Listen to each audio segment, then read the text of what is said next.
హైదరాబాద్లోని BRS MLA Kaushik Reddy నివాసానికి Serilingampally MLA Arikepudi Gandhi వచ్చారు. 2 రోజులుగా ఇరువురు నేతల మధ్య సవాళ్లు, ప్రతిసవాళ్లు కొనసాగుతున్నాయి. కౌశిక్ రెడ్డి ఇంటికి గాంధీ వెళ్లడంతో అక్కడ ఉద్రిక్త పరిస్థితులు ఏర్పడ్డాయి.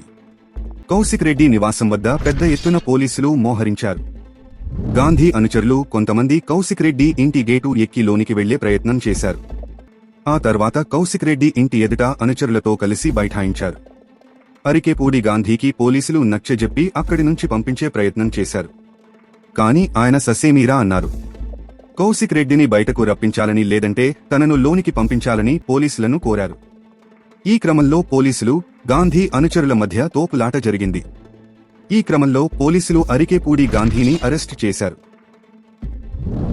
అరికెపూడి గాంధీకి దమ్ముంటే, మొగోడైతే చీమునెత్తురు ఉంటే ఎమ్మెల్యే పదవికి రాజీనామా చేసి ఉప ఎన్నికలకు రావాలని హుజూరాబాద్ బీఆర్ఎస్ ఎమ్మెల్యే పాడి కౌశిక్ రెడ్డి మరోసారి సవాల్ చేశారు. వీరి ఇరువురి మధ్య 2 రోజులుగా సవాళ్లు, ప్రతిసవాళ్లు నడుస్తున్నాయి.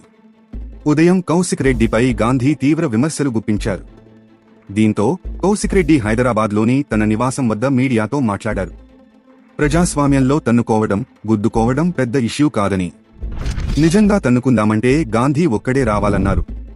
తాను ఒక్కడినే వస్తానని, తన్నుకుని ఎవరి బలం ఎంతో చూసుకుందామన్నారు. కాని ప్రజాస్వామ్యంలో ఇలాంటి వాటిని అంగీకరించరన్నారు. అయితే అరికెపూడికి దమ్ముంటే రాజీనామా చేసి ఉప ఎన్నికలకు రావాలన్నారు. అప్పుడే దమ్మున్నోడని ఒప్పుకుంటానన్నారు. దమ్ముంటే ఎమ్మెల్యే పదవికి రాజీనామా చేసి ఎన్నికల్లో సత్తా చూపించాలన్నారు. అప్పుడు కేసీఆర్ నాయకత్వంలో మా దమ్మెంతో చూపిస్తామన్నారు. పూటకో పార్టీ మారే బ్రోకర్ గాంధీ అంటూ తీవ్ర విమర్శలు గుప్పించారు. పోలీస్ కంచెలు వేసి తనను గాంధీ ఇంటికి వెళ్లకుండా ఆపేశారన్నారు. ఆయన ఉపయోగిస్తున్న భాషను ప్రజలు గమనిస్తున్నారన్నారు. నేను పక్కా తెలంగాణ గడ్డ మీద పుట్టిన బిడ్డనని, ఎక్కడ్నుంచో వచ్చి మా గడ్డ మీద కూర్చుని సవాల్ విసిరితే భయపడే వ్యక్తిని కాదన్నారు. ఈ రోజు కాకపోయినా రేపు ఉదయం వేలాది మంది కార్యకర్తలతో కలిసి గాంధీ ఇంటికి వెళ్తామన్నారు.